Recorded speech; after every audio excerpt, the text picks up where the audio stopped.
Okay, there you go. How's that, Mason? Is that okay?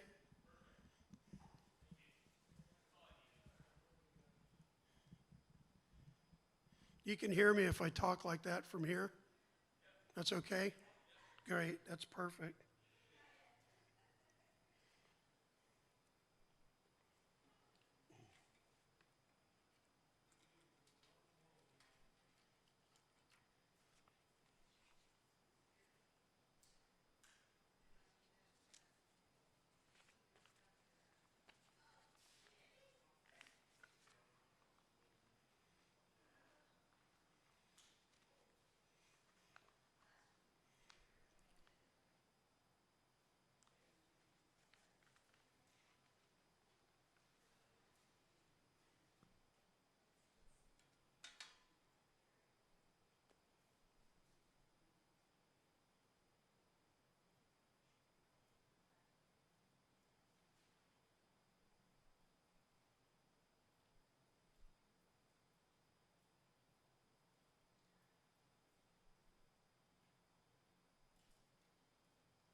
Should be an exciting evening.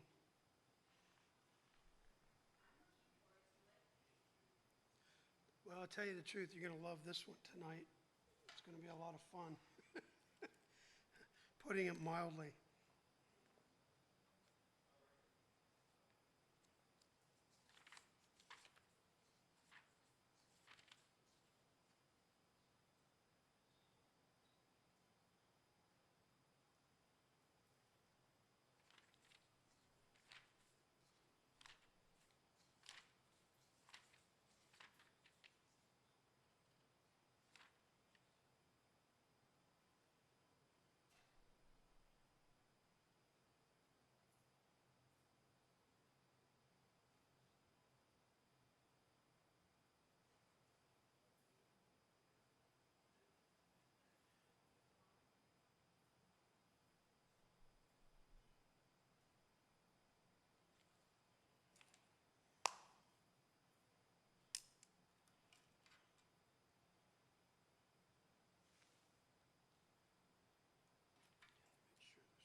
do. Yes? It's on. Yep.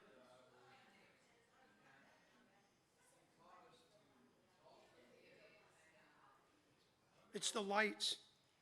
You know how they put those lights on the French fries at McDonald's? I guess you can liken it to that, maybe, you know?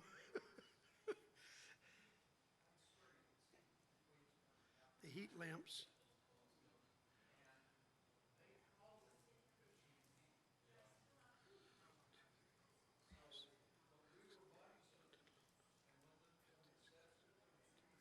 Yeah, there's about 20. Okay. Hey, just for the record, we're going to wait a few more minutes because we got some people on their way, and then there's a little situation going on outside we're taking care of, so. No, he's okay. He's talking to him, but we got some other people on their way, I know. So is that okay with you? If we just wait a few more minutes before we get going? Okay, good.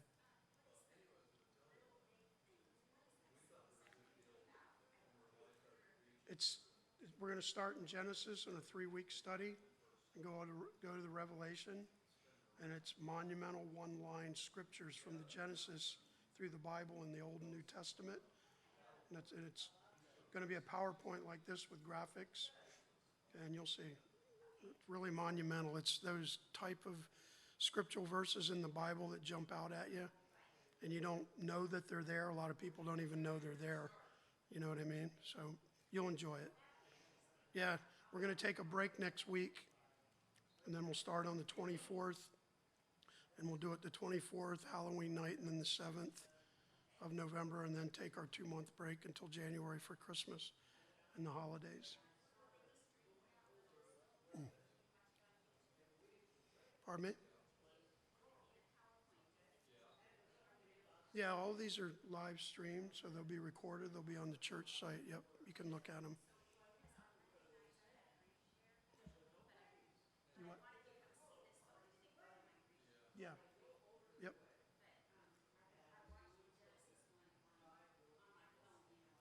Right. Yeah, but, well, like I said, when we stream them, you can go to the website, and then, you know, they'll be recorded and stored there. Yep. Yep. Yep. You're welcome. Okay, we'll get going. Okie dokie. Everybody ready to start? Order in the court, as they say. Welcome. Glad you're here. And happy Monday. It's already the third of the way through the month of October. It's incredible. But welcome to Riverview University. This is the first time we've tried this one-night special event. And everybody that's joining us online, live streaming, I'm Dan Toth. I'm the director of Riverview University here at Riverview Church in Bonsall, California. And I want to, welcome everybody here online and in person. Glad you're here, and also welcome everybody on behalf of our head pastor, Mr. Mel Svensson, and the rest of our staff and our congregation. And we hope that you really enjoy tonight because it's going to be monumental. We'll open with a quick prayer, and then I want to get going. And just to give you a little bit of a prelude on this presentation tonight, when I retired from Navy SEAL teams in May of 1999, I had started doing research on Noah's Ark, and because I had a fetish, if you will, and a desire to figure out where it was and if it really did exist. And this is the culmination of decades of research. And what you're going to see tonight's irrefutable truth and facts, if you haven't seen it before, of the research and the expeditions that I made to Iran. And I made 5 expeditions to the Zagros Mountains of Iran from 2000 to 2010, backtracking a man's story by the name of Ed Davis. And Ed was a U.S. Army Corps of Engineers staff sergeant who was stationed in Iran during World War II. And I'll give you more details on that later. But the United States, Britain, and Russia and Iran, we built a supply route with some convoy roads, dirt roads, through the desert and the mountains of Iran, plus some train lines to supply war supplies to the Soviets to thwart the German blitzkrieg into the Balkan oil fields in Stalingrad. So they built this supply route in Iran so that it would be out of the range of the German Luftwaffe bombers and Air Force. So this is called Noah's Ark, the Untold Story. And we'll open with a quick prayer, and then we'll get into this, and you'll enjoy it. Believe me, it's a heck of a presentation. And just to let you know, through the years as I was doing the work on this and the things that the Lord revealed to me in my mind and my spirit and my being, and I made these monumental discoveries that jumped out at me as I conducted this research. It was painstaking.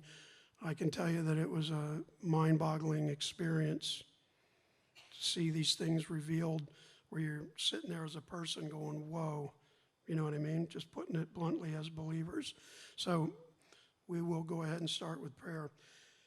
Heavenly Father, Almighty God, we thank you that we're here tonight. We thank you for your grace and mercy through your Son, Jesus. We thank you, Lord, each and every day for all that you give and do for us, especially the work you do within our lives and in our being to change us, to conform us to the glorious image of your Son, Jesus, which is our ultimate goal in this life.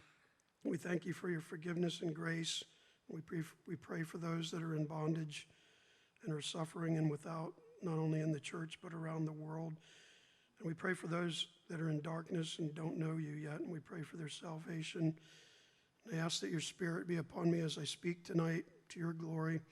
Guide us and keep us. May we have a great night together here in fellowship too. In Jesus' name, we ask these things and pray. Amen. Amen. So, this first slide, can everybody see that slide good? Everybody see that slide good? Okay. This particular picture, we might run just a little bit late tonight, but by the time we get into this, you're going to not be worried about that, I can guarantee you. So, this is pretty much what the earth looked like after the flood. Now, when the flood took place, the earth was pretty much ravaged from the water, and it took a long time for the water to assuage or subside, because remember, the Bible tells us that every mountaintop was covered 15 cubits above the highest mountain, et cetera, et cetera. And just for the record on that note, there are fossilized remains of marine life on just about every mountain range in the world, including Mount Everest at almost 5-6 miles up. And I even found trillions of fossilized remains in the Zagros Mountains of Iran, where I conducted my expeditions from 2000 to 2010. So this is the untold story of Noah's Ark. So we know that in the beginning, God created the heavens and the earth. And after some time went by, the Adam and the fall and Eve, mankind reproduced and repopulated the earth, or populated the earth, and it grieved the Lord that he had made man because his sin was great on the earth. And the Bible tells us that the earth was corrupt before the Lord and that the earth was filled with violence. And it literally is written that God repented or regretted in his heart that he had created man, and he said, I'll destroy man from the earth with the flood. We know the story. So, and just for the record, this particular picture of the ark during the deluge, the ark was incredibly scientifically and perfectly designed with its dimensions, with a 9-to-1 marine ratio, which means it couldn't be flipped, couldn't capsize, and it couldn't sink. And even the window system on the top of the ark that you see in the illustration, it was only a cubit high, so it caused a forced draft effect of the outer atmosphere to force air into the ark. It was like a, free air conditioning ventilation system, which just shows you how incredibly wise and intelligent God is when he did all this and everything else he's ever done. So Noah preached for years trying to warn the people of the impending flood and God's punishment, and of course they mocked him. And we remember that from the story in Genesis, Noah went on the ark with his wife and his sons Ham, Shem, Japheth, and their 3 wives. And the animals didn't all go in 2 by 2. Some went in 2 by 2 and some went in by 7.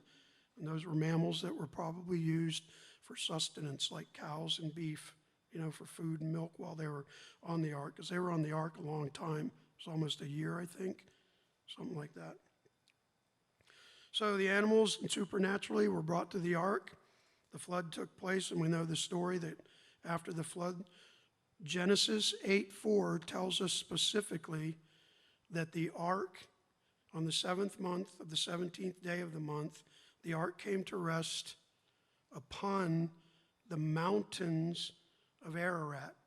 So through thousands of years and in modern history, a lot of people that are ark hunters and so on and so forth were trying to figure out where are the mountains of Ararat. And the ark is not on Mount Ararat in Turkey. And you're going to find that out tonight. And I'll say that wholeheartedly and very confidently tonight after my years of doing this research and being led by the Lord. And just for the fun of it, the ark, when it was built in the dimensions that God gave Noah, could fit 522 modern-day rail boxcars in it. It was 3 decks high, so that means there was 3 boxcars abreast, modern-day rock, okay, 58 deep on each deck. That adds up to 522. There were 172 boxcars capacity equal on each deck of the ark, which is mind-boggling. That's a big ship. So one of the first things I did, praying and doing research, I'm going to get into this quick and move through it. The Bible tells us exactly where the descendants of Ham, Shem, and Japheth came from in Genesis 11:2. The Bible also tells us in Genesis 9:18 and 19 that God told Ham, Shem, and Japheth and their wives to repopulate the earth. And the Bible says that through them was the earth repopulated, right, after the flood. And then in Genesis 10, I'm not going to read it all, but it gives us the genealogy and the lineage of Noah's sons, okay? So in Genesis 11:2, the descendants of Ham, Shem, and Japheth, the Bible tells us, they journeyed from the east. Okay, can everybody see my cursor right here? Up here? See it okay? So the red arrow is the plateau of Iran, where I've been many times. These are the Zagros Mountains. The ark is actually right here, approximately. This is Jarafta, Iran, this triangle. And up here, this represents the approximate location of Mount Ararat in Turkey, okay? We see the province of Elam and the kingdom of Elam, which was named after Shem's firstborn, okay? And this was before Mesopotamia. We have and Shinar, which Genesis 11:2 tells us that the descendants and the people from the ark, once they started repopulating the earth, they moved from the plateau of Iran and the Zagros Mountains. They journeyed from the east into the land of Shinar, which later became the Fertile Crescent in Babylon. Everybody got it? So the Bible is clearly telling us that, how many people were left after the flood? 8. How long do you think it took them to repopulate to the point where it got like Abraham and Lot? Remember the story of Abraham and Lot? What happened with Abraham and Lot? Once they started getting repopulated, they were on the plain of Manrah, and they were starting to get like this with each other because they were running out of room. Remember, Abraham said, you go that way and live, I'll go this way, and we'll all live peacefully and happily ever after.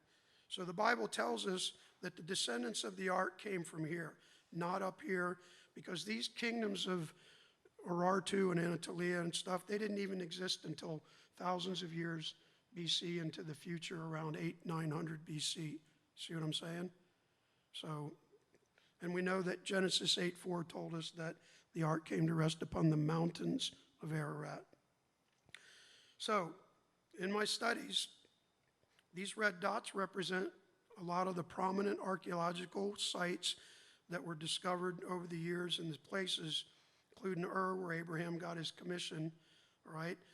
These red dots out here on the Iranian plateau and in the Zagros Mountains and Elam, ancient Elam, and that province of Elam is still in Iran today. I've been to it during one of my 5 trips, named after Shem's firstborn.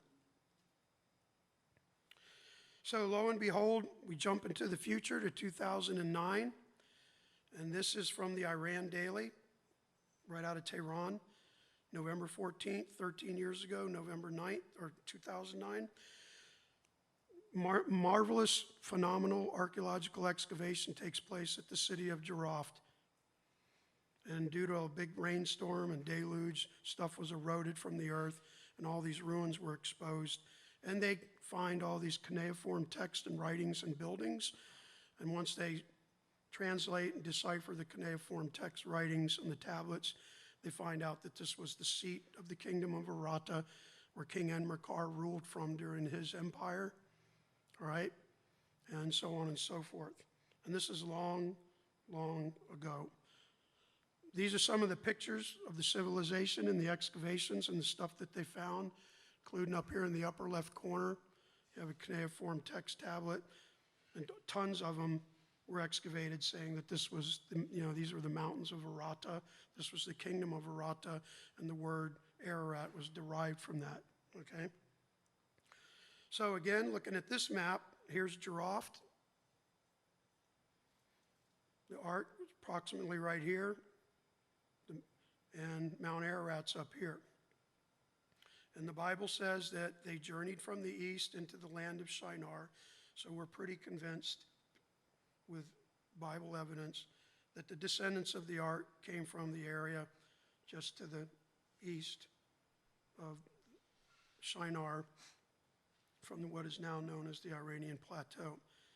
And just to expound on this real quick, the timeline biblical, the flood took place at about 4800 to 4500 BC, 1656 years approximately after the creation, all right?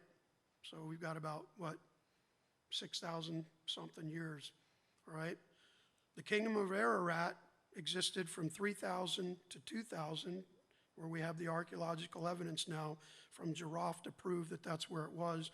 And in the writings, King Enmerkar wrote that the Zagros Mountains were the mighty mountains of Arata, and even at a point in history, they were also called the Zebu, and the Zubi Mountains, or Zubai. Forgot how to pronounce it, it's been a while. So the Enmerkar-Gilgamesh epic that was written by King Enmerkar in the Ararat Kingdom, which used to be dubbed by global academics as, fake mythology, whatever you want to call it, proved to be real and really exist when they found this stuff. So Moses, the Torah, and the Exodus took place at 1445 BC, and the kingdom of Urartu, which a lot of people associate with the mountains of Ararat, didn't even exist until 860 to 590 BC. See what I'm saying here? That makes sense? Okay. Everybody following me okay? Good. So the evidence proves that the modern-day Zagros were actually the ancient mountains of Ararat, mountains, like Genesis 8:4 says. So we have Jaraft here at the bottom arrow, the province of Elam, the ancient city of Ekbatane right here, and then Mount Ararat up in Turkey, and then and the Fertile Crescent are at the bottom of it, where Abraham got his Great Commission. So we're going to fast forward now to 1943, and in this very exact same place in the world, World War II breaks out, and the Germans make a blitzkrieg invasion into the Balkan oil fields. Hitler needed the oil, okay, up in Russia, and he was heading for Stalingrad as well. So long story short, the Allies and everybody decided that we're going to make a supply route through Iran from the top of the Persian Gulf, out of the range of the Luftwaffe Air Force, German Air Force bombers and airplanes, into Russia so that we can provide the Russians with bullets, beans, and Band-Aids, I called it as a SEAL, war supplies that they needed in order to thwart the German advance or invasion of Russia. So this picture shows Stalin, Franklin Delano Roosevelt, and Churchill at what was known as the Tehran Conference. And before all of this stuff took place, and we built the supply route through Iran, which was known as the Persian Corridor Project, okay? They had a huge meeting with the Shah of Iran and his government, and they laid all these ground rules and all these stipulations, security, you can build the route here, you can do this, you can do that, don't do this to make the locals angry, and so on and so forth, all right? So there's the headline on the Iowa City Press Citizen, and that was known as the Tehran Conference. So fast forward, this is Ed Davis in the picture when he was young, stationed in this 363rd Army Corps of Engineers Battalion with the Persian Corridor Project, and their headquarters in Iran was out of the city of Hamadan, which was ancient Ekbatani, which I just showed you on the map, okay? That's a picture of me when I retired years ago from the teams. And, it's really amazing how two military guys end up being so closely associated to Noah's Ark in the future. So to me, I was always amazed at that personally as a believer, because I thought, wow, I can't believe how God operates sometimes. You know what I mean? And how he can use people anywhere to do his will and to reach others or whatever, spread the gospel, you name it, okay? So I'm going to read now Ed's account to you. This is his condensed account. You guys want to hear it? Okay. And as I read it and go through it, follow along with me up here, because I've chronologically ordered the evidence that irrefutably corroborates and proves Ed's story to be true from when he was over there, including pictures from my expeditions. Because what I did, long story short, this story that Ed told about these nomads in Iran taking him to see the petrified remains, fossilized remains of Noah's Ark, I always knew Ed was telling the truth, because I watched him on many filmed video clips that people made interviewing him at his home in Albuquerque, New Mexico over the years. And I knew, that at that point in my life, I thought, this old guy's telling the truth. He's not lying. So I'm going to read you Ed's story, and as I go through it, I'm going to show you the evidence that corroborates every facet of it, okay? First of all, this sheet you're looking at is the unit muster sheet that the Army Corps of Engineers produced based on their upper echelon leadership of all the units that were in the Persian Gulf. And actually there was another sheet, but I didn't include it because it was too much. But right where you see the red arrow, Ed's account starts like this. Something happened to me in 43 that's haunted me all my life. I'm in the 363rd Army Corps of Engineers, working out of a base in Hamadan, which was ancient Ekbatani, Iran, and we're building a way station into Russia from Turkey, which is also known as a supply route. So right here at the red arrow on the muster sheet is the 363rd, just like Ed said.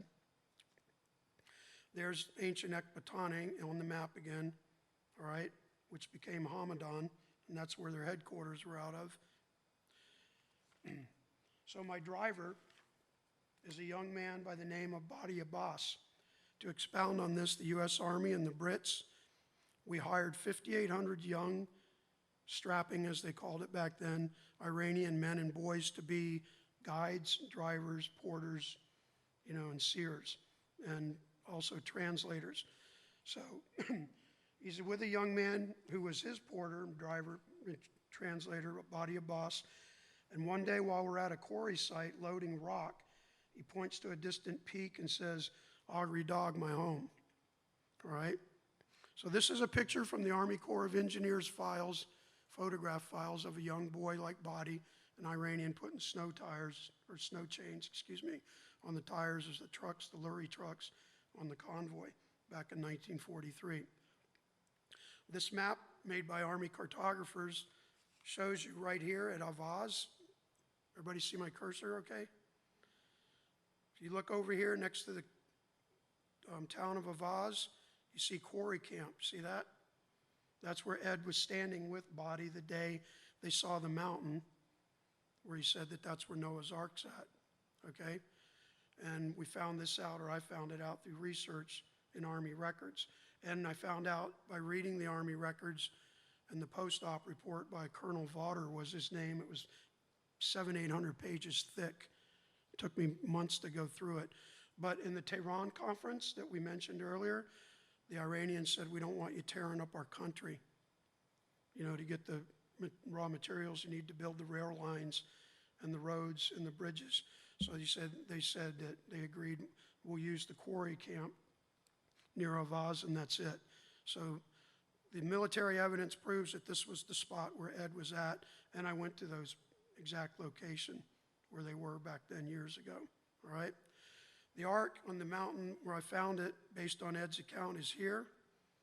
Here's Hamadan, which was ancient Ecbatane. Here's Kazvin, which will play into Ed's story as we go on. Here's Tehran. And right here, just for the heck of it, this is Road Camp 1. It's on the map. And each one of these little black dots represents a rest stop. The road was so brutal and rugged going through the mountains that the British and the American drivers had to stop every 15, 20 miles and switch drivers on the convoy. And the symbol right here, this is the patch or the insignia of the Persian Corridor project that they wore on their uniform, the people that were on it. And here's an actual picture from Army Corps of Engineer photographic evidence or record of Road Camp 1, just like it's on the map. There's Road Camp 1. There's Road Camp 1. And you can see Kazvin is 42 miles away. Tehran's 134. And wow, New York's 9,440 miles away. So you can tell, like most guys that have deployed, like I did as a SEAL 9 times, 6 months a year, 9 months, you sometimes start missing home. So as the story goes on, they're at the quarry site. You can see this mountain from the quarry site. I went there. You can see it. He points at the peak. And this is actually Kuhe Osteron near Azna and Darude, Iran, near Ali Ghadar's. And Ed, in his detailed accounts that he filmed and had filmed and recorded in his home, he said that in his story that we went around and behind on horseback behind a mountain where 2 lakes were called the Camel's Back, and this is it. Great picture, huh? That's the Camel's Back. And they call it that because of this hump right here. See it? You can see it right there. Okay, so we can see it clearly on the horizon with its year-round snow cap. Photo evidence proves that. And he says, Mount Ararat, that's what we call it. That's where the ark landed, I say, and then he nods, yes. And I know that with the broken language between Farsi, Lur, and Bakhteri in English, sometimes it's hard to communicate with people and they speak broken English or they know a little bit, so on and so forth. So there was a language barrier. So one day in July, a couple months later, his grandfather, Abbas, that's Badi's grandfather, visits our base in Hamadan and tells Badi that the ice on Ararat is melting, and it's where you can see part of the ark now. So Badi tells me if I want to see it, they will take me there. And I had done favor for their village that put me in good stead with the Abbas family, In fact, now they have water where before they had to walk miles to get it. Okay? So this is the mountain range where it's at, where Ed went in the winter, or in the spring, This is early, late spring. And this is in the summer. I took these pictures. So you can see the mountain, what it looks like after it thaws from the winter snow. And the nomads leave up there and come down to the plateau in October, and they go back up in May after the snow's melted. They do their yearly migration just like they've been doing since practically the days of the Bible. So that's the mountain. And just to give you a little landscape, see this peak right here in the photograph? There it is right there with the snow off of it. So you know you're in the same spot, okay? And that road is part of the old road from the supply route during World War II. They still use it, just so you know. So I go to my commanding officer, and I asked him for R&R leave, and he says it's dangerous because he told his CO he wanted to go see the ark with the nomads. Now, the nomads had a bad rap in Iran because when we first built the route with the British and the American drivers, these people were known as robbers and thieves all the way back into their early history. They robbed camel caravans that came through the Silk Road. And part of the Silk Road, which I went on, came through this area, which might have been the actual route that the wise men took to go see Jesus' birth, just to let you know that. So I go to my commanding officer, and he says, it's dangerous. I ask him for R&R. He says, you'll get killed. And I tell him how much I want to go, and he says, I can give you R&R in Tehran. Now, under the stipulations and the regulations of the Tehran Conference, American and British soldiers were only allowed to go on R&R in Tehran, nowhere else, right? So this picture shows nurses and Army personnel getting in a vehicle to go on R&R. And what's amazing about this picture, right here, this man, I don't know who he is exactly, but he's a 2-star general. You can see his stars on his beret right there. So he's looking at his troops going, wow, you know. So these are pictures that I dug up from Army records doing my years of research. So I stock up on gas and extra oil and tires, and I figure out I'm going to take the long way. And what the long way meant is that in the Tehran Conference, since Germany had betrayed the Russian Federation, if you will, and went ahead and invaded Russia for the Balkan oil fields, etc., Stalin said he wanted to occupy in the Tehran Conference this northwestern sector of Iran. And he wanted it to be a neutral zone where they would set up Soviet troops only, and they had a demarcation or a permanent or a temporary border that pretty much ran where you see the green line. Okay? So all of that up here was occupied by the Soviet army at the time. They didn't want anybody up there. So a lot of people speculated that when Ed made this journey, as we go on in the story, he drives with the Abbas family to a couple places that we're going to go through. I won't get ahead of myself. But a lot of these people speculated and assumed that Ed went to Mount Ararat in Turkey. That was impossible. It did not happen. First of all, at the border at Kazvin here, you had to be an 04 or above with a special passport.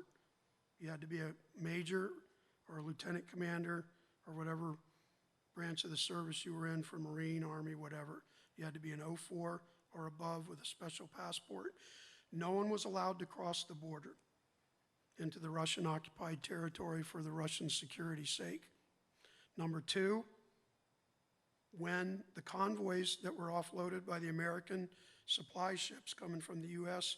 with all the war machine supplies on it, if you will, were loaded onto these trucks at the Gulf, at the ports. They drove up these roads and the railways.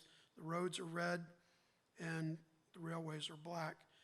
Once they got to Kazvin in the Army records, the American and the British drivers would surrender control and drivership of the convoys to the Russian soldiers at the border at Kazvin, and the Russian soldiers would take them the rest of the way up to Russia through this occupied area.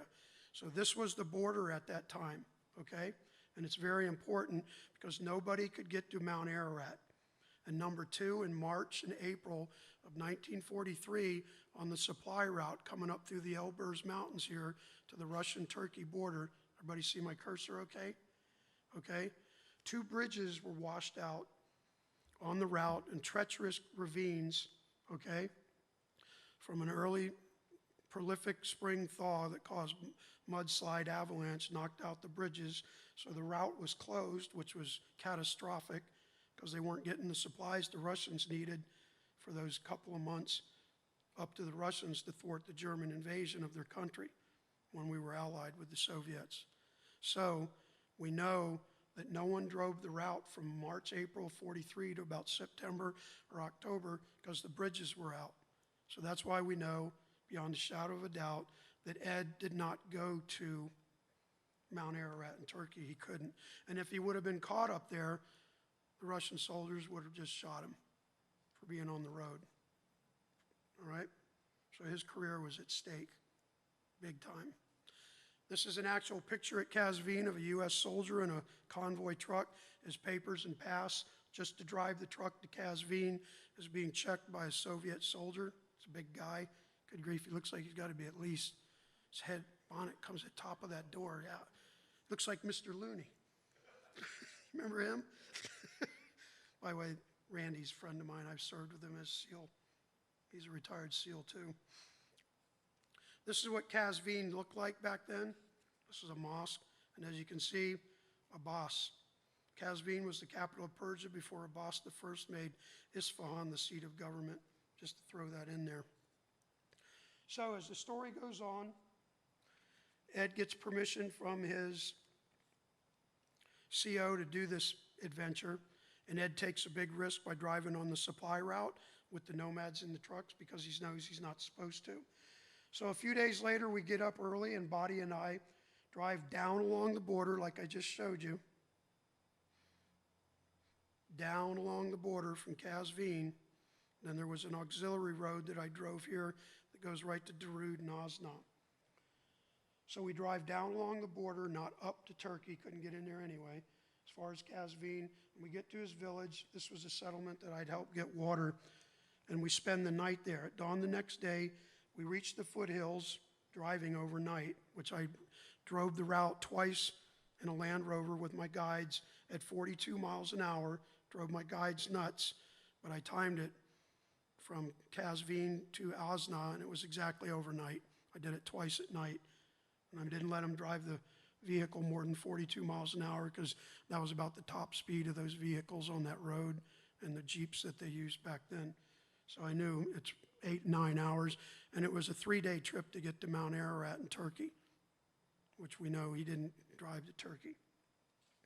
So at dawn the next day, we reached the foothills of Ararat, what Ed thought was Ararat, and this is Kuhe Osteron.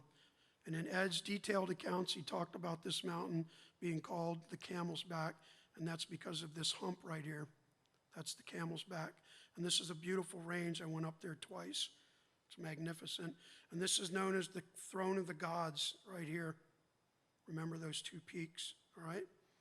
I'm getting goosebumps reminiscing of my trips over there. It was incredible.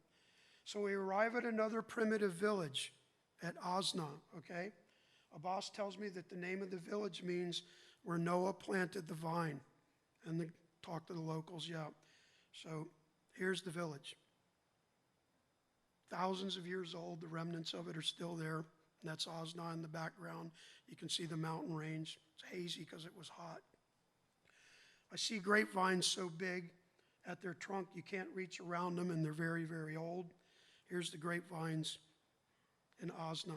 They're thousands of years old, and they still yield. And it's amazing because I was there, and this is what they yield. It's an Iranian woman. Look at that.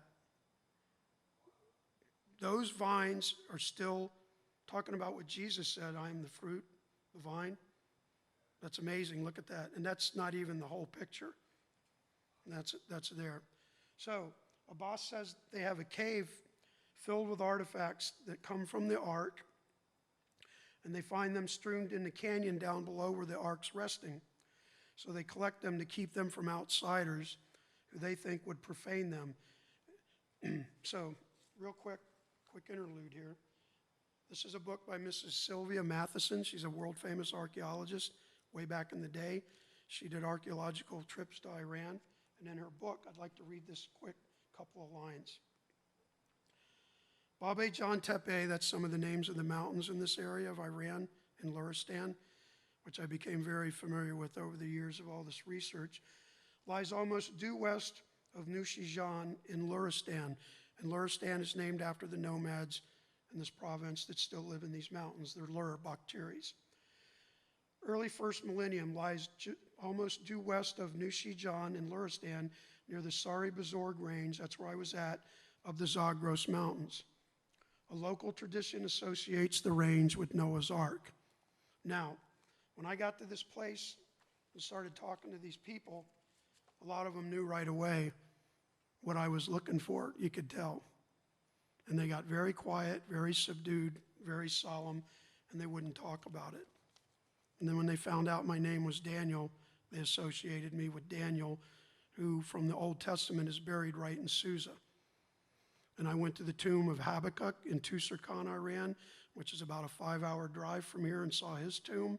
And I went to the tomb of Esther and Mordecai They're buried in Hamadan, all right? So they actually called me a prophet on the mountain, just so you know. And I was like, no, I'm not a prophet. I don't want to get hit by lightning.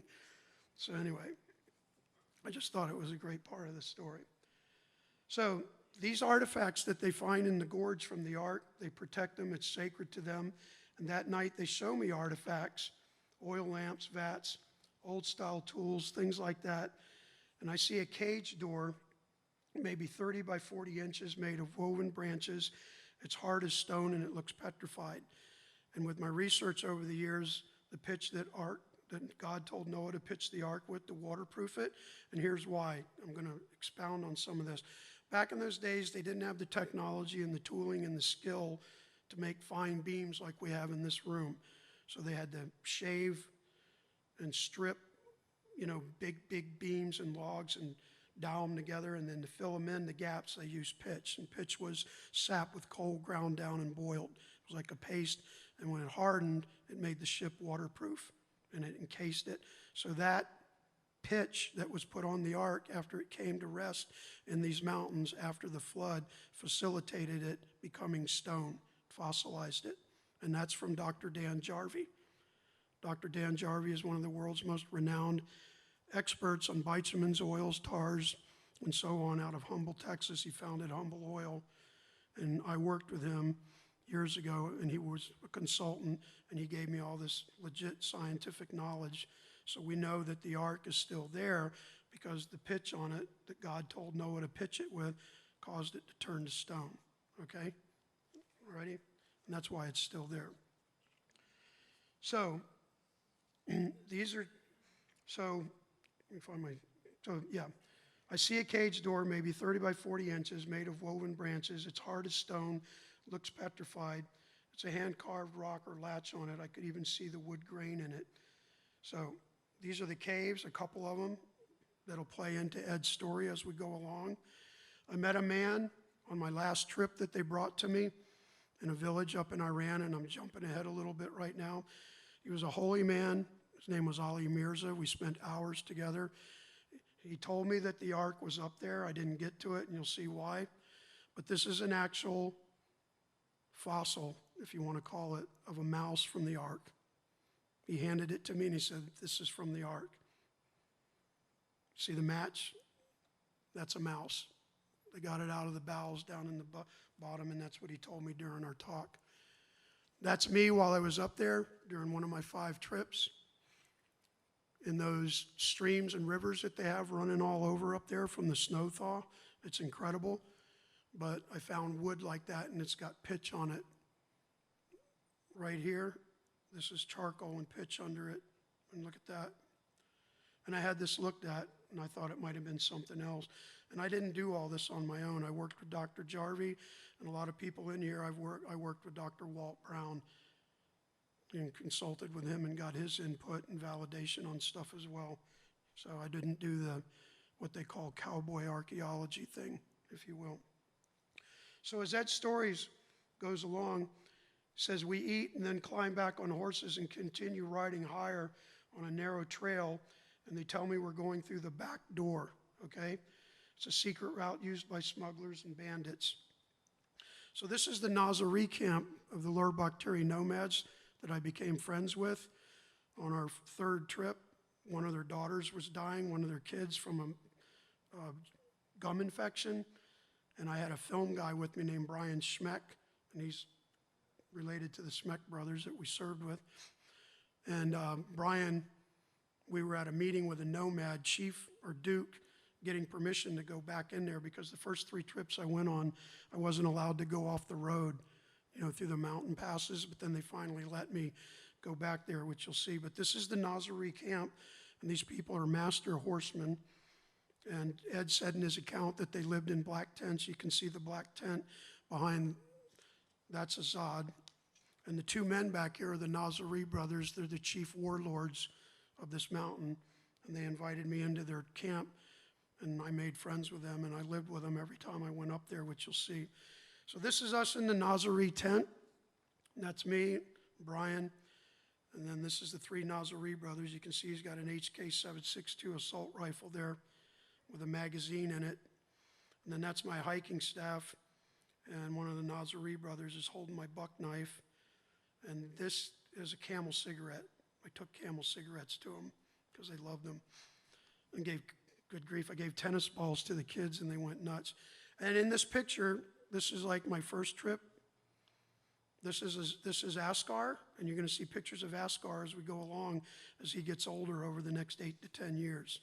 So that's in the tent at their camp up in the Zagros Mountains of Luristan, Iran. And everywhere I went, they armed me, they protected me, and everybody on the mountain thought I was a prophet. I couldn't go anywhere without that coming up, and I was like, oh, brother. But anyway, so Ed's story continues. He goes, I don't know how the horses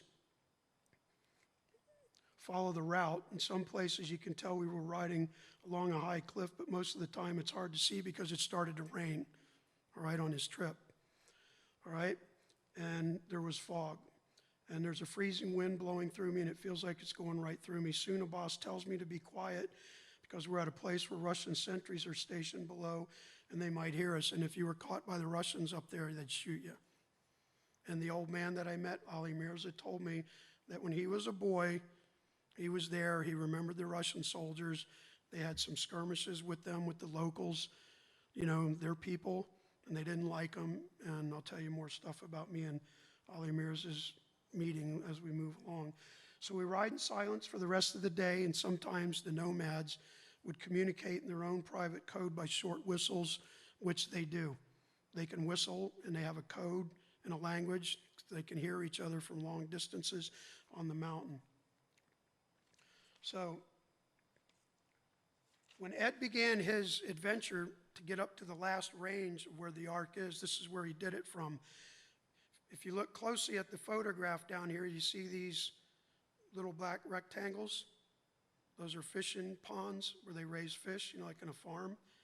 And the government built it for the nomads to give them something to do. But this cave right here is where Ed put in, and I retraced his steps on my third trip on foot up through here, through this plateau and back, and remember these peaks, because that's where Galiku, and then back over and down. And it took me 3 days on foot to hump that when they finally let me get off the road. So that's where Ed put in at on this leg of his adventure. So eventually we run out of trail, and someone from the Abbas family is waiting for us. They take our horses and we're roped together, and we climb on foot much, much higher. You can see how much higher they keep going in the picture, to another cave. I can't tell where we are because it's raining heavy, and they do get storms up there in the summer. After 3 days of climbing, which is exactly how long it took me to climb, that's why the first trip when I finally got back there, I did it on foot. It took me 3 days. The next 2 trips I went on horseback. What took 3 days to get over took 6 hours with the nomads on horseback, which was much more gooder, all right? Remember that one? Much more gooder. So we come into a cave, and there's strange writing on the wall. It looks old and beautiful, and on the rock walls there's a kind of natural rock bed or outcropping near the back of the cave, near the Ark Gorge. So there's the pot of food. I had a pot of food, like Ed said, waiting for me. These are pictures I took in the Nazari camp. The lady stirring the pot, her name's Honam Kochek, which in Lur means my little home, and she was like the alpha female of the camp. She took care of the kids, took care of the livestock while the men and the boys go out and work the mountains and the sheep, doing their stuff during the day, and the goats. So here's the trails where we tried to get up to the ark, and this is Azad, the brother of Askar, who you saw in the previous picture, and he'd grown about 8 years here. And you can see he's got a 12-gauge single shot, and you can see these walls. This is why I didn't get up to it, because I didn't have time and the gear to climb that. And this picture's deceiving because it's a lot higher than it looks. And the ark is up over in here, way up there. Tried to get up there several ways, but I couldn't do it. And another reason why I didn't do it, I didn't have the gear and the time. I was on a 2-week visa from a company in Tehran known as Caravanserai. They sponsored me on a tourist visa, so I only had 2 weeks. I had to get out of there. So these are all pictures that I took while I was up there with Azad and Askar. So in Ed's story, He said he went through the back door. Remember I said that earlier? This is an Army cartographer's map that was actually drawn during the Persian Corridor project during World War II. And right here in Luristan, Iran, if you look up here, there's Luristan, the province. And right here is the range where the Ark Ed went. And this is the word in Farsi called Pushte Ku or Pushte Shutor, which means the back door, the back of the mountain, just like Ed said. And it's all in the area. And there's the back door. I went to it and I walked through it. And this is it. And this was part of the Silk Road. It was one of the legs of the ancient Silk Road back in the times of the Bible, so on and so forth. So the next morning we get up and wait, after 3 days of climbing, we get to the strange cave.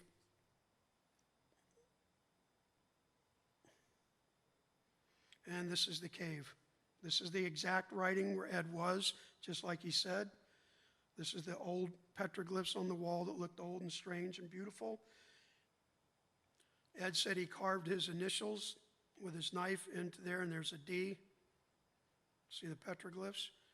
And Ed said in his account that there was a natural rock bed or outcropping at the back of the cavern that you could sleep on, and there it is. Just like he said. So you see how we're putting it.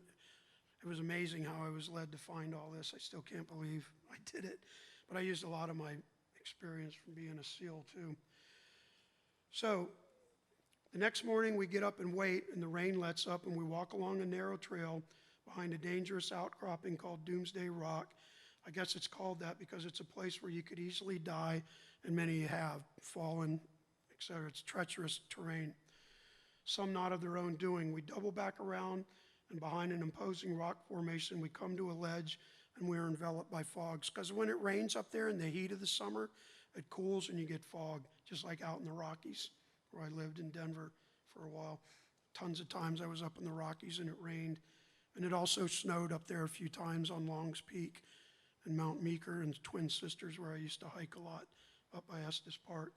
So suddenly the fog lifts and the sun breaks out through a hole in the clouds.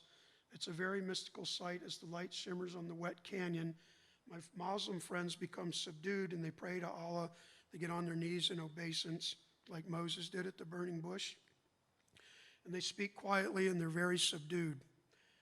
After they finish praying, Badi Abbas points down into a horseshoe bell-shaped canyon. Remember that.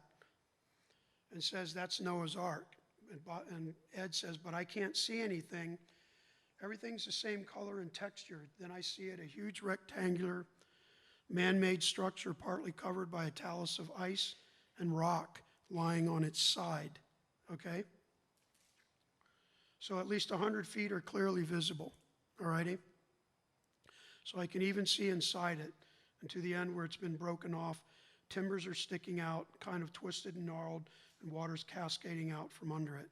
So this is the canyon where we went from the Nazari camp, and Ed's Gorge is approximately right up in here. This is the face of the side of the mountain where you saw me with the horse and body, or excuse me, Azad, excuse me, and it's up in here, and you can see it's almost possible. Tried to get a helicopter, but the Iranian government said, heck no, you're not doing that. So this is a rendition, now we're going to get in the meat and potatoes of this, of what Ed saw. So when he looks at the ark, he says everything looks like the same color and texture. Then I see it, a huge rectangular man-made structure, partly covered by a talus of ice and rock, scree lying on its side. 100 feet of it are visible. I can even see inside it to the end where it's been broken off, et cetera, et cetera. So Abbas points down in the canyon, and I can make out another portion of it, because the story and their lore up there is that the ark was up on a higher point of the mountain where it originally came to rest, and an earthquake avalanche caused it to break loose hundreds of years ago, I think they said, whatever it was, and it rolled and broke as it was rolling. If you can imagine that, that's pretty scary. But it came down into this gorge, rolling and breaking and rolling, and this is where it came to rest after it broke and ruptured after it started rolling down the mountain. So I can see and look inside and see what looks like partitions and walkways, and there's cages in it that are small enough for birds and then big enough for elephants, and etc. I really want to touch it. It's hard to explain the feeling. So a boss says we can go down on ropes in the morning, but it rains that or snows that night, and the ark gets covered up. You can't see it because it's hard to see. It's like looking into a mine shaft on a mountain. It's hard till you get right to it where you can look right in and see it.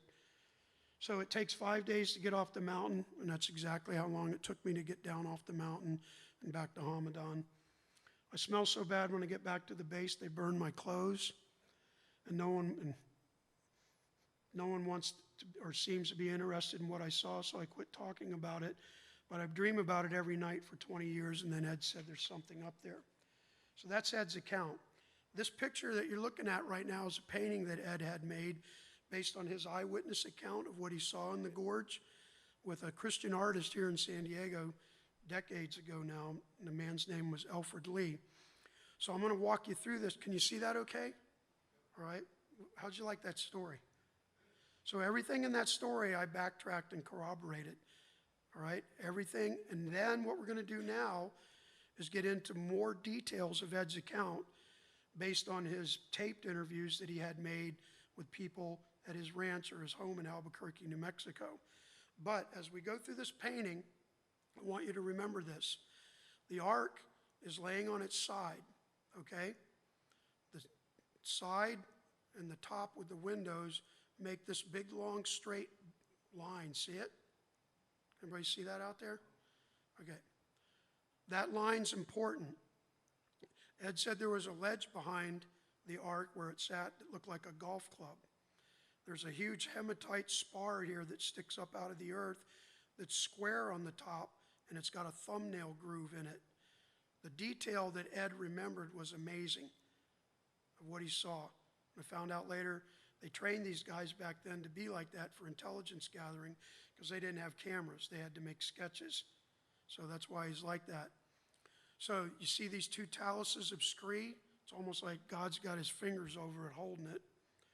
And down here, this waterfall coming off the ledge with these two parallel streams, I want you to remember this.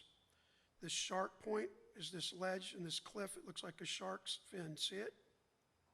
Okay. And then this huge boulder in the back of the ark with this V notch in it. Notice that in the picture. And then down here is a debris field in this gully of the topography of the gorge where pieces from the ark fell off and they've accumulated over the years. These are big beams. Can everybody see that okay? All right. So here's another picture of it, a little bit brighter. It's pretty amazing to see that. And then this is the front of the ark, looking into it. And then there's another piece over here that's broken, and it's covered with earth and dirt and stuff from being there for a couple thousand years. So this map I made retraces Ed's exact route that I retraced.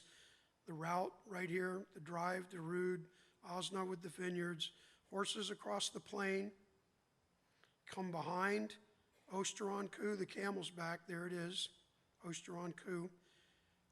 Comes to the camel's back, he passes a lake, a big one and a little one behind the camel's back, which is called Big and Little Gahar Lake. I've been there, you'll see pictures.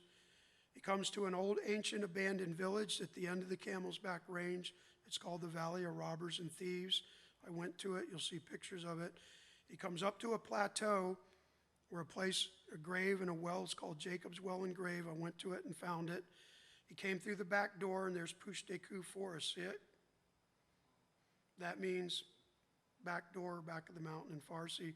Cave 1, Cave 2, and then there was a three-pronged rock formation that Ed said he could see on the range from Jacob's Well and Grave behind him, and the nomads said that the Ark Gorge was right in line with the well and those three prongs and on the other side of that ridge. So this is Ed, a few years before he died. He's holding a model of the Ark, recounting his story to people at his home in Albuquerque, New Mexico. And again, I want to remind you, in this Ark model, see this line on the model where the side and the top of the Ark meet? I want you to remember that line. So in Ed's detailed account, we're going to speed up now. He talked about Osna and Darude, Iran, being just peppered with hundreds and hundreds of limestone pits and quarries. And here are one of the limestone pits and quarries of the many hundreds I saw around the area. And this was right out the door of my hotel room in Ali Gadar's, where I stayed before we went out to the mountain. That's the lake. That's Gahar Lake, and this is the Camel's Back behind it. I went down there, and the little lake is over here. Can't see it for the ridge line. And that's Kuhe Osteron, the Camel's Back Range. Came all the way from out here. Ed said they lived in black tents, and people that interviewed Ed over the years tried to make him say things that weren't legit. Seriously, it really perturbed me when I watched it. Ed was older, and they were saying, "You mean Kurds?" And Ed got adamant and angry a few times and said, "No, they were Lurs, and these are Lurs, not Kurds up in Turkey."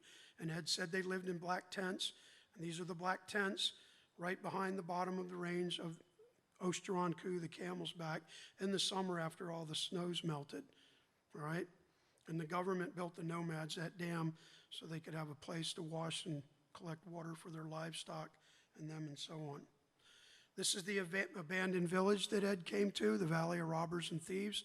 And when we found it, got out of the truck with my guides, and I said, "What's this called?" And they go, "Oh, that's Dare Duzdan." And I said, "What's that mean in English?" Valley of Robbers and Thieves. So Ed said he came to an abandoned village. Here it is. There's the Valley of Robbers and Thieves. And this is the end of the Kuhe Osteron, the Camel's Back Range at the south end of it. That's me up at Jacob's Well and Grave on my first trip. And you can see I wanted to put this picture in there because this is an old Kodak 8 camera when they first came out, 8 megapixels. And then you'll see the difference in my pictures 6, 8 years later when I got a Nikon that was like 20 or 30.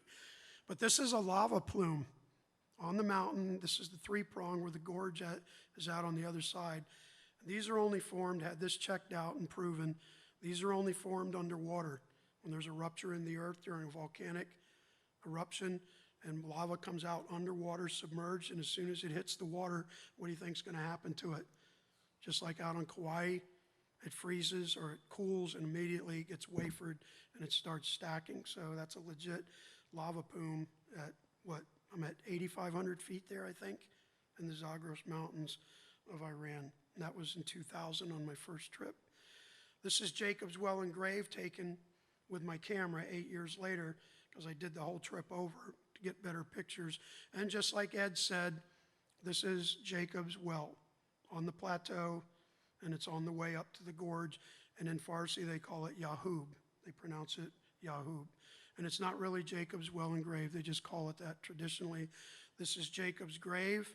There's the well back here in the picture. And this is the Camelback Mountain. See it? Everybody got that? And then this was my guide, Mohammed. And this was a camp back here, which was huge. Nothing but beehives. They raised honey beehives up there. It was amazing, biggest one I'd ever seen. And that's our vehicle here. And that's Mohammed. And sad to say, Mohammed was killed in an earthquake in Darude, saving his wife from a wall falling on her during the earthquake about 12 years ago. And he was one of the nicest people I ever met. This is the 3-prong rock formation that Ed spoke of, looking at it straight in line from the well and the grave on the plateau. And then this is the place where it's at. In this particular picture of the Camel's Back, it was taken in 1938 from a monoplane. You see the strut right here.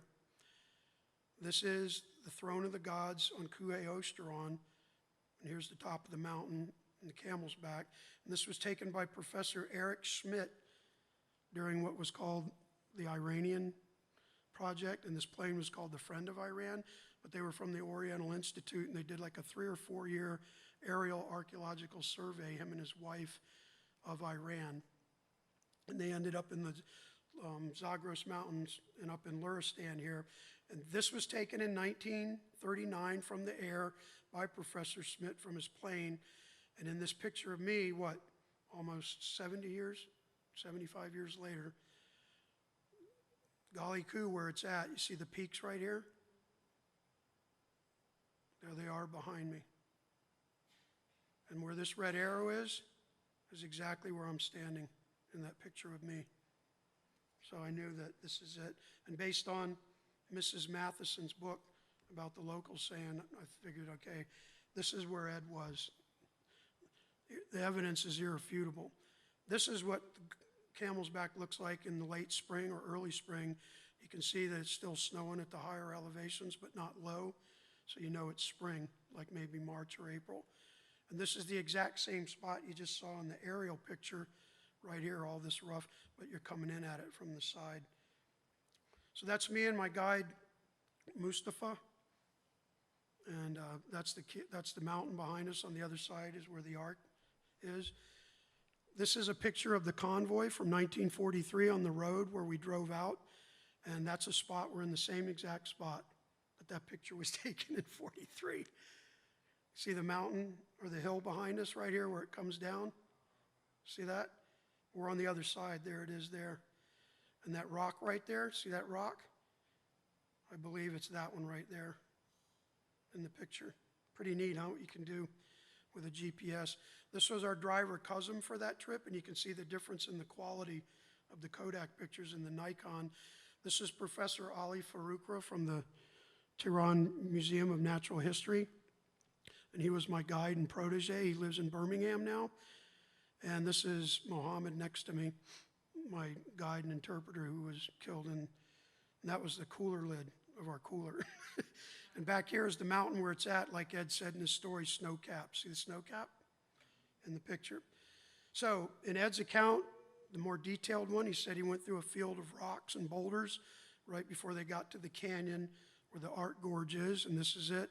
This is the Nazari family, the men, and they cut these thorn plants and dry them and bag them and take them down and sell them in the villages in the town of Darude and Ali Gadars for feed and for bedding and other stuff. So this map, real quick, these are all the things we corroborated from Ed's story. And in Ed's account, we know that he left from Hamadan. He drove to Kazvin and picked up the Abbas family. He went on R&R and made it look like he went on R&R in Tehran. Then he went back to Kazvin, spent the night, and drove this road down to Osna and Darude, where he hid the vehicle, and he went up to the mountain with the nomads on horseback and foot. And the rock quarries exactly are pretty much located near Osna, where these yellow dots are. And Ed was standing there with body at one of them in the mountains right about here. And this is another cartographer's map of the American-operated routes of the Persian Corridor Project. So the Persian Corridor Project, that's a book that was written about it. This is a picture of the Soviet and American and British officers doing the turnover of the vehicles like I told you about at Kazvin. This is from actual Army Corps of Engineers records and documentations and recorded history in their archives. And you can see that it corroborates the claim that nobody could cross the border. And so Ed did not drive a truck up to Mount Ararat in Turkey to see the Ark. This is the base and the headquarters in Tehran with the Persian Corridor Project emblem that they built out of concrete and whatever there in stone. See the mountains in the back. This is one of the bridges on the route that the Army Corps of Engineers built through the Elburz Mountains. Yeah. And this is one of the bridges that collapsed during the avalanche and the mud flow in March, April of 43 that they're not going anywhere. This is British troops at the border of Kazvin on the U.S.-British side, making sure nobody goes across to tick the Russians off and violate, the stipulations or agreements of the Tehran Conference. This is one of the bridges that they built. You can see the treacherous gorges through the Elburz Mountains with the U.S. Army and British vehicles on it. And this is near one of the spots where the bridge got knocked out, so nobody went up there. And that really played heavy on what was going on strategically and tactically, with the Germans, the U.S., and the Russians during the Blitzkrieg and the Balkan oil fields in Stalingrad. So we're going to fast forward now real quick.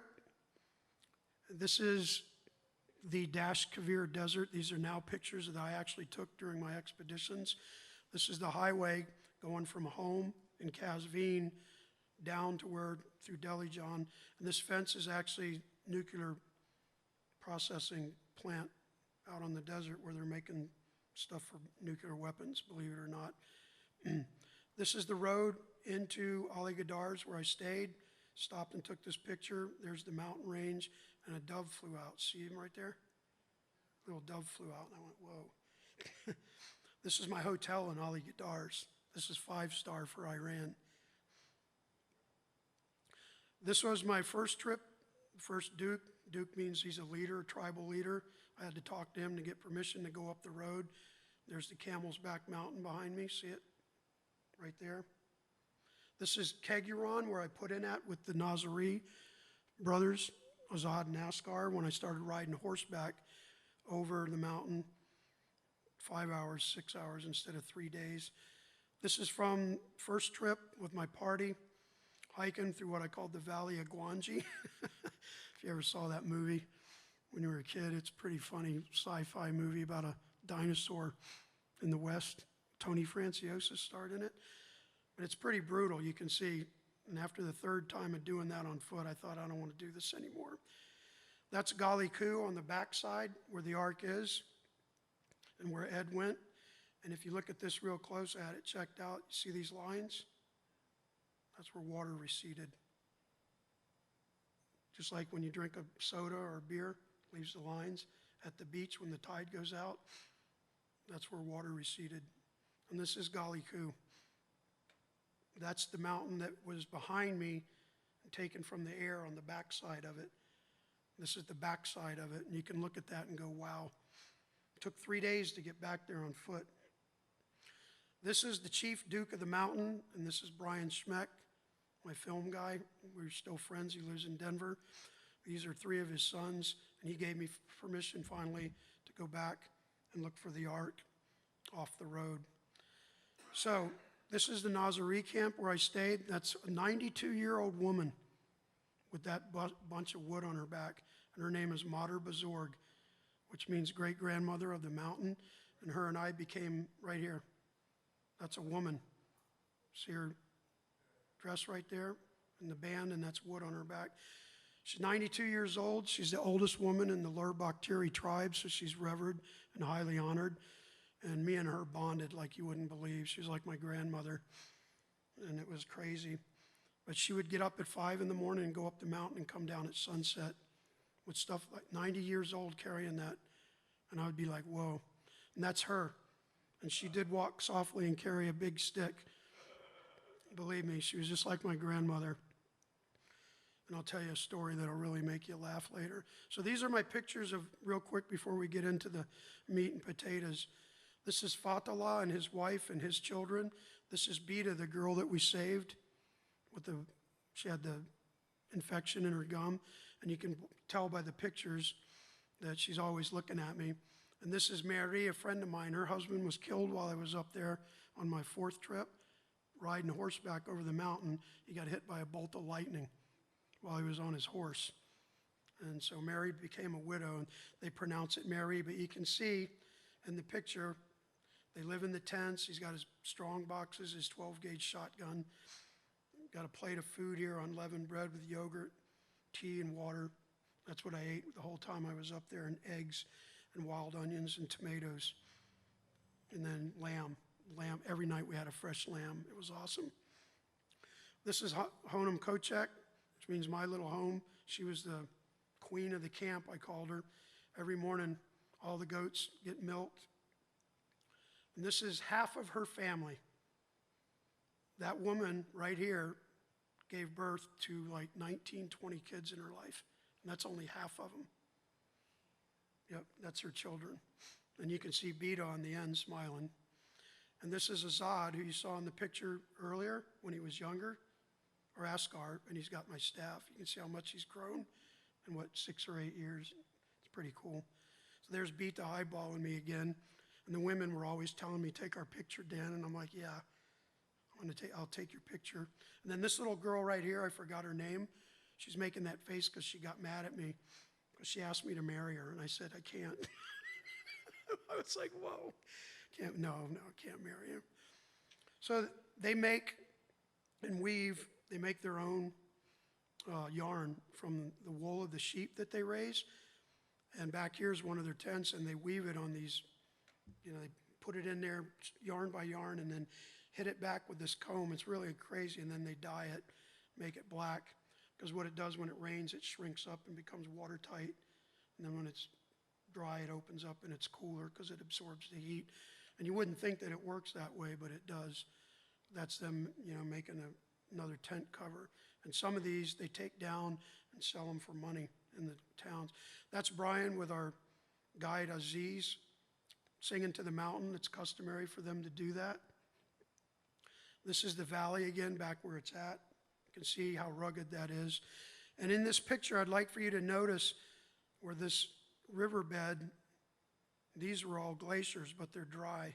If you look right here in the picture, these tongues, this is like a pimple right here where the riverbed goes around. I want you to remember that. And right here kind of looks like a stomach. I want you to remember that. So there we are going up again.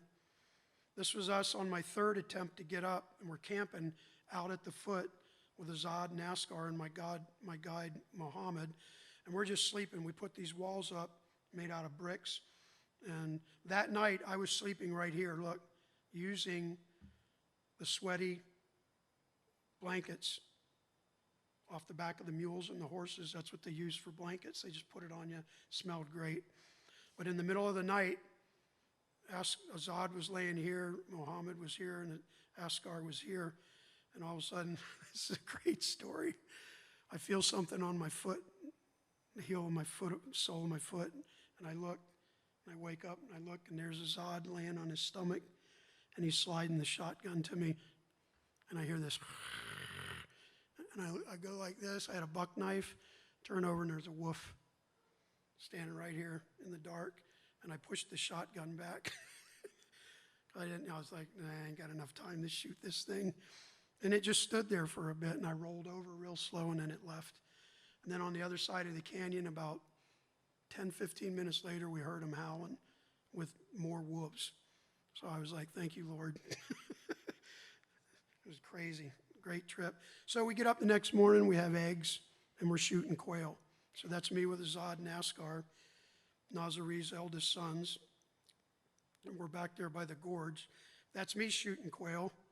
You can see the little wall of our camp right there, little protection. And then that's how they do it. Pretty neat, huh? So this is Azad, and if you notice, he's got a pouch of 12-gauge rounds right there. And look at his belt buckle. It's got an American flag on it. And you wouldn't believe how strong these people are. They walk up and down these mountains, and they don't even get winded. They don't even break a sweat. It's crazy because they're so used to it and acclimated. That's when we decided to go back, and that means I'm nuts. Because I kept going back and back farther and deeper, trying to get a place to, where I could get down and get up and look at it. And you can see the strata layers back here. It's all kinds of, and that's how far we went. There's the Camel's Back in 5 days. That's like 75, 80 miles on a horseback, foot, and driving. This is the camp of the Nazari at the riverbed. That's our base camp where they stay during the summer, between like May and October, and then they migrate back down. You can see their tents. This is where they put their sheep and goats that are pregnant and getting ready to deliver or sick. There's the women making another cover. There's an old jawbone of an ass. Remember that from Samson? This is Keguron, the mayor of Keguron, where we had the meeting, and I met the holy man. And these are some of the fossils that I found up there. Trillions of fossils everywhere, and they're all marine. How in the heck did marine fossils get in one of the oldest ranges in the world? Marine fossils are at the top of Mount Everest. How did they get there? Every mountaintop was covered. And the evidence of this place with the mountains after the water assuaged or receded after the ark, there's tons of places where the lakes formed, where the water was left and couldn't drain out, and you can see. And then over the years, the nomads told me that earthquake activity caused places in the canyons and so on to rupture, where the natural earthen dike dam gave way and the water flowed out. And it was catastrophic for some of these valleys because a lot of these nomads live in these tents in the valleys, and it wiped them out. I just put this in here for the fun of it to show you what's in Iran. This is a watchtower out by the city of Delijan in the Dashkavir Desert. It's from the Sassanian period, and soldiers used to stand in that and watch for dust in the distance on the desert. And if they saw dust, they knew an army was coming to try to conquer them, and they'd go spread the word. It's just sitting there by the side of the road. It's thousands of years old. This is Ali Mirza, the holy man I met. Told me the ark was up there, and we made a pact that I wasn't going to share it with the outside world. And he also said, if anybody comes back up there, we're going to kill them, except you. I'm going to tell you that honestly. I'm a SEAL. I've talked to people like that before. He actually said that. And I said, I'm not going to share it with the outside world. It's sacred to us. And I even prayed about it for years, just so you know, as a Christian and a believer and a knower. I'm a knower now. I don't believe anymore. I know. I'd rather be a knower than a believer. You catch my drift? I know Jesus rose. I know Jesus is alive. I know we have eternal life in Christ. I know everything in the Bible's true. I don't believe it, I know it. Ali Mirza told me stuff about the war when he was a boy. He showed me the piece of mud with the mouse in it. He said, I followed them when they came up here. And I remember when I was a boy, an American soldier came up here, and we got upset. But they were friends of ours, and they took him. And guess who they were talking about? Yep. I asked him to draw me a sketch of what it looks like, and this is it on the right. And just for the heck of it, that's one of my visas. Islamic Republic of Iran when I went in there. It was fun landing at Mirabad International by yourself as an American. I thought, man, I'm getting my adrenaline qualls now. Being blunt about it. But he drew this picture for me of what it looked like. Square sticking out with the entrance, the water running under it, and then I drew that. And he went ballet, which means yes in Farsi. That's it. So real quick, we're going to get going here. That's Ed's story corroborated. This is Ed's sketch that he made of the gorge from his recollection. I PowerPointed this a long time ago, and I'm going to use it again tonight.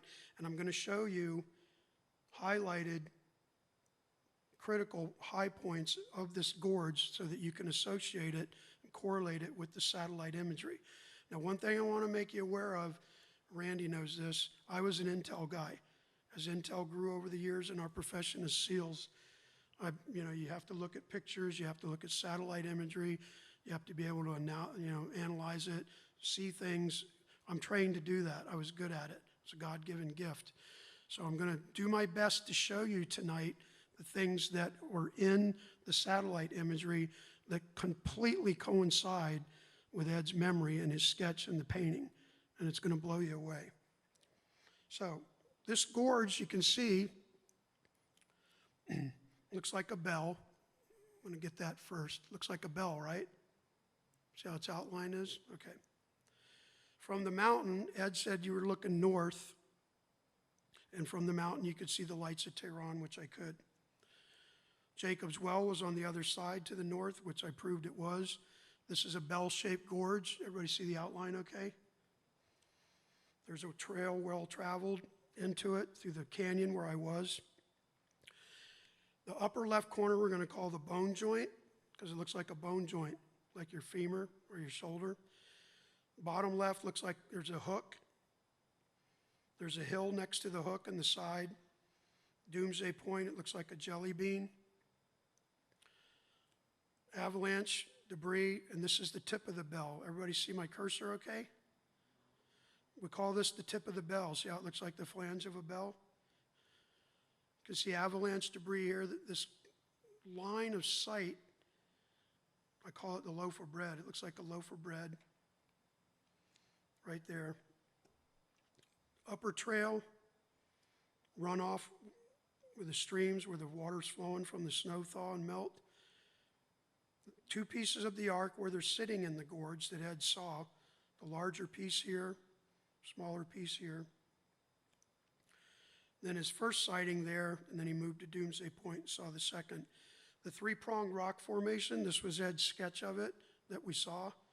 All right, this is another sketch what corroborated that. Now, this is what Ed described the ark as, looking at it straight into it. This is what it actually looked like. It's laying on its side. It's in a trowel. There's a ledge above it where a trail is. It looks like a golf club.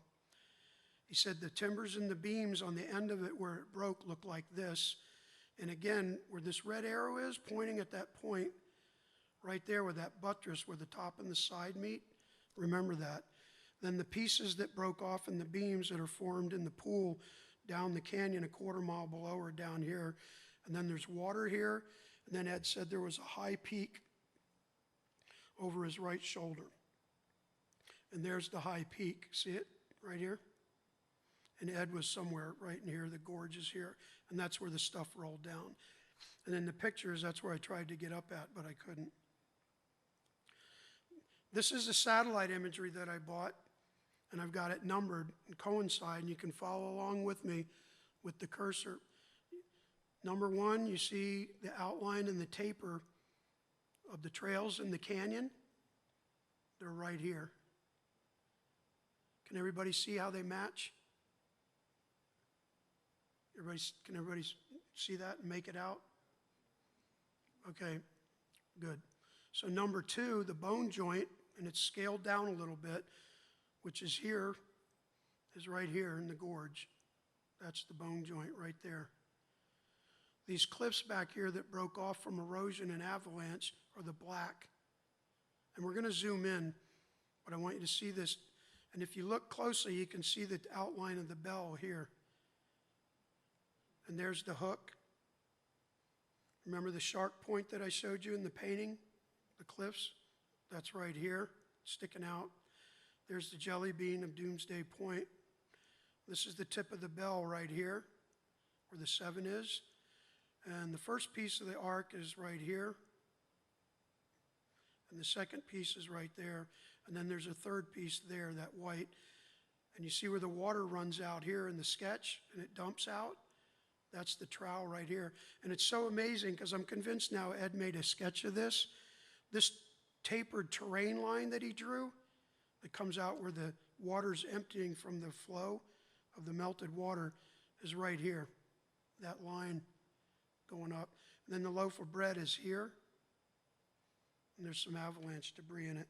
So we're going to give you an idea. This is what it looked like probably. You see where pieces fell off and they accumulate down here as it got old and aged. And looking at the painting one more time, got a piece here. There's the shark point, the spar, square on the top with a thumbnail groove in it. There's the ledge. There's the beams. There's the two streams. And these two sharp shards of granite that come down. The big boulder in the back with the split in it. It's a V split. And then the talus and scree. And there's the beam and then the door in the side. This little black area right here is where the door is in the side that Ed saw, okay? This one? Yeah. And believe me, it took a while for them to get down from those mountains. They didn't just get off the ark and walk through what the earth looked like. It was wet, soaked, battered, torn to shreds. You know what I mean? They probably lived on the ark actually for a while before they got down off the mountain into the plains. So this is the painting that Ed did with Alfred Lee, which centers predominantly on the lower right corner of the gorge. And that's what we're going to get into now with the upper left-hand corner of the gorge. This is zooming in on the top left corner of the gorge, the bone joint right here. This is the cliff. This is the third piece right here. If you look, this white piece with these dots, that's a piece of it. That's the third piece covered. It's been there for thousands of years. This is the smaller piece, and you see this black strip where this cliff is in ledge? See this black strip right here where it turns gray? Everybody see that? That gray is the arc. That's the side of it where it's meeting that black shadow from the ledge right here. That's what you're seeing. And then the beams are sticking out here, and then it's broken and gnarled and sawtoothed right here, just like Ed depicts in the map sketch. It's exactly as he depicted it. And the break up here on the window looks like the ZZ Top symbol. When you really zoom in on it and look at it right here in the painting, remember the ZZ Top? Looks like ZZ Top right there, see it? Go down to the hook now. Here's the hook. Here's the hill. It's dry now. Remember, this is all dry now. When he was there, it was wet because it was still soaked from snow thaw and running water. And you can see where the stream beds have dried up. Here's the hook, and it's eroded a bit where the snow thaw and the streams run through. And here are the trails in Ed's map or sketch that he made where he went over to Doomsday Point, which is right here. That's Doomsday Point looking out. As we get in closer, you look at the painting, I've drawn these lines. I'll start with the boulder. See the boulder up behind the arc with the notch in it right here? Here it is in the satellite image right here. And there's the notch. That's the notch. See the black V? Can everybody make that out? If you can, raise your hand. Everybody see? Good, good. That's the boulder back here. The first tongue of talus and scree is here. There it is right there. The second talus of scree is right here in the front. The spar that's square on the top with the thumbnail groove in it, here it is right here. See the square with the thumbnail groove? And even the flow of the water in the dry creek beds match what Ed did and drew. And even the boulder right here, there's the boulder right there. Yeah, there it is right there. The debris field where the beams broke and fell into the gorge, it's right here. They're right here. See the lines that make it? That's the debris field. The two streams coming down here in front of the ark, these two lines, see the lines? They're right here. There's the white lines of the dry stream bed, and that's where it's flowing from back there and down. And there's the golf club. Everybody, and there's